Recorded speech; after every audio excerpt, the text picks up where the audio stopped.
Yes, in this program, we're asked to write a function in order to compute GCD, greatest common divisor of two given numbers.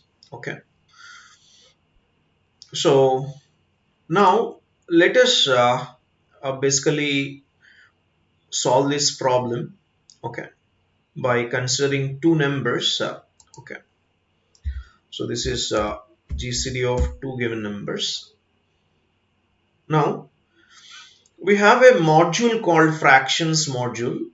From this fractions module, you can import GCD function in order to solve this problem very quickly.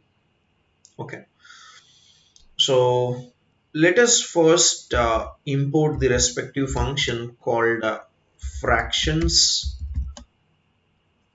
Okay, so I'm using fractions module here. Now I'll take the first number, which is a. Okay, so as input of okay, I'm prompting the user to enter okay, first number. I'll take first number. Okay, similarly b is equal to int of input of, I'm prompting the user to enter the second number. Okay, now we can start computing the GCD, right? So result is equal to, let us make use of that module, that is fractions module. In the fractions module, we have a function called GCD function. You can see here. So I'm clicking on that function where you will compute GCD among A and B. Okay. So now let us display the result. Okay. That is print GCD value is okay. GCD value is, you can display that result RES. Okay. So let's run this code. Enter the first number. Okay. Suppose if the first number is 21 and second number is 14, what is the greatest common divisor? Okay. You can see GCD value is 7 here. Okay. So, and you can also apply this on math module. Let us suppose you're writing, making use of math here. And from math also you can apply this fractions. Okay, that is GCD. So you can observe, enter the first number. So this time I'm entering 21 and second number is 14, and you can see this GCD result as 7.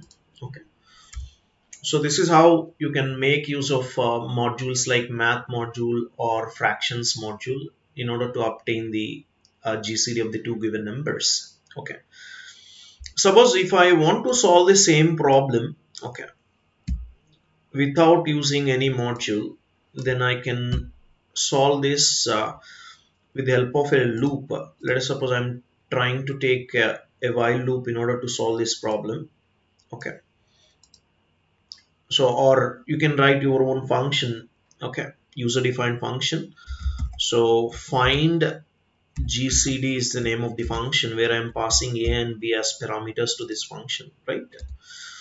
So let us implement this function called find GCD function. Find GCD of, okay, I'm using m comma n, let us suppose. Okay, so while this m is not equal to n, okay, in that context you're going to compute here, if suppose m is greater than n, so you modify this as m is equal to m minus n. Okay, in the else block it means n value is greater than m, so you can modify like this, n is equal to n minus m, because whenever m is equal to n, this condition will be failed and it will not enter inside this loop, right? So there are only two possibilities, either m is greater than n or m is less than n. Okay, clear? So finally you can print any of these values, either m or n. Okay, so let us suppose I'm printing n here. So let's run this code and see the result. I'm entering the first number as 21 and the second number as 14, and you can see the result is 7. Okay, so this is how you can write your own function in order to solve this problem, or you can also make use of built-in functions which will produce the results quickly. Okay.